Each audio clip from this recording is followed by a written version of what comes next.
Greeting once again, it's Otaki. In this video I will show you how to fix bugs and slow mode in your Windows, and you are feeling that there is glitches, slows and so on, which is pretty tricky in Windows, especially for low-end PCs configuration.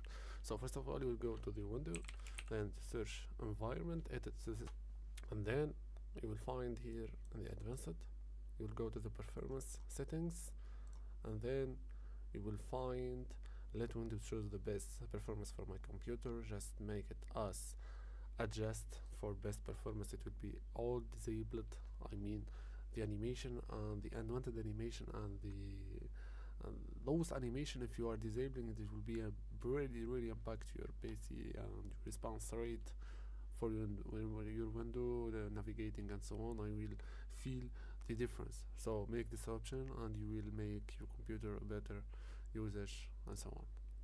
Anyway, hope you like the video, like, share and subscribe.